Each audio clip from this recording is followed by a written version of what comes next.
All right, let's get you ready to absolutely dominate your Florida real estate licensing exam. Today, we're going to dive deep into Florida property tax so you can walk into that testing center feeling totally confident and walk out with your new license. Let's do this. And look, this isn't just some textbook question. This is a real question you will get from a future client. See, understanding property tax isn't just about passing a test, it's about being a valuable, knowledgeable agent. By the time we're done here, you're going to be able to answer this like an absolute pro. So let's get into it. So, to tackle that client's question, we first need to build our foundation. We have to understand the basic mechanics of how this all works. Think of this next part as your essential toolkit, everything you need to solve any tax problem that comes your way. First up, let's get this fancy term out of the way: ad valorem. It's Latin, but don't let that fool you. The idea is incredibly simple. It just means according to value. Basically, property tax is based on a property's price tag. The higher the value, the higher the price tag, the more tax you pay. It's the core principle everything else is built on.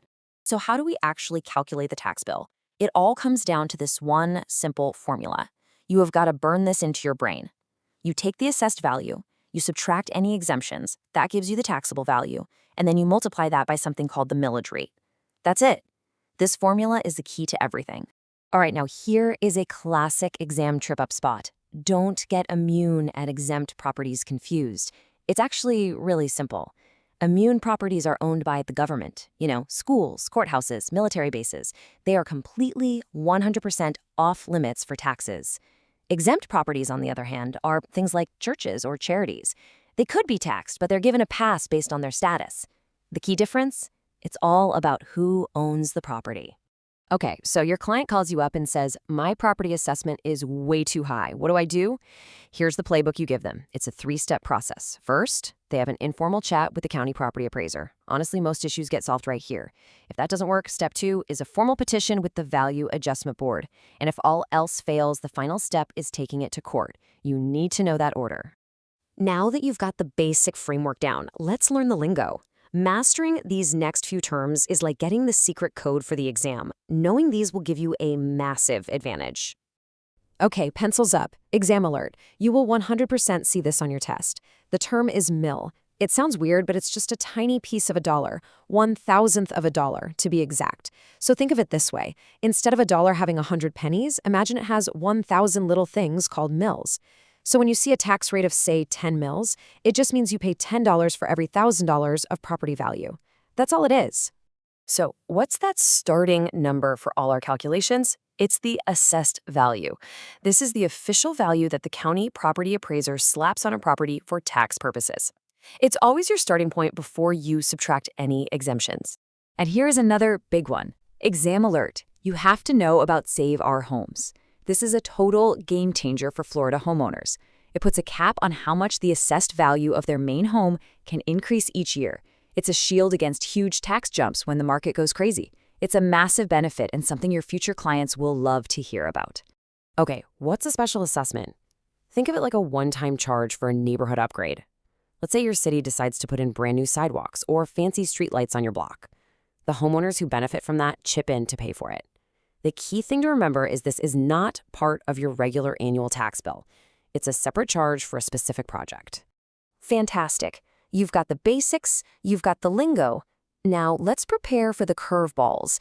The exam loves to throw tricky questions at you just to see if you were really paying attention. But don't worry, we're going to see them coming from a mile away.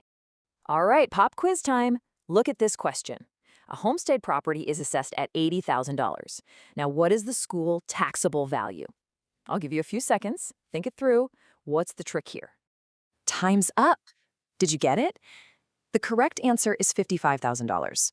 So what's the trap? Here it is. The Florida homestead exemption is split into 2 parts or tiers.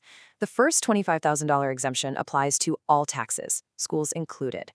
But that second $25,000 exemption, it does not apply to school taxes. That is the detail they're testing you on. Now you know. Okay, let's talk about your investor clients. Say they sell a property and make a huge profit. They have a couple of really smart ways to handle the taxes. With an installment sale, they can spread the tax payments out over several years. Or, with a 1031 exchange, they can basically hit pause on paying taxes altogether by reinvesting the money into another similar property. Just remember the difference. One spreads out the tax, the other postpones it. Now, this is stuff every agent needs to know like the back of their hand.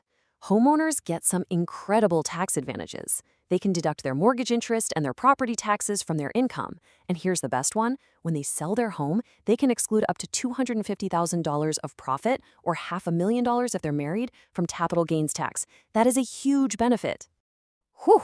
We have covered a lot, so let's do a lightning-fast recap of the absolute most critical takeaways. If you're going to remember just 3 things for your exam, make it these next 3. Ready? Number 1, the homestead exemption has 2 tiers. That second $25,000 does not apply to school taxes. It's the most common trap on the exam. Don't fall for it. Number 2, know the difference between immune and exempt. Just remember, immune equals government-owned. Exempt is for others who get a pass, like charities. It all comes down to ownership. And finally, number 3, the formula is your foundation. Assessed value minus exemptions times the millage rate. That's your key. That formula will solve almost any property tax math problem they can throw at you. And that's it. You have the knowledge, you know the vocabulary, you see the traps, you are ready. Now all that's left to do is go out there and absolutely crush that exam. You've got this.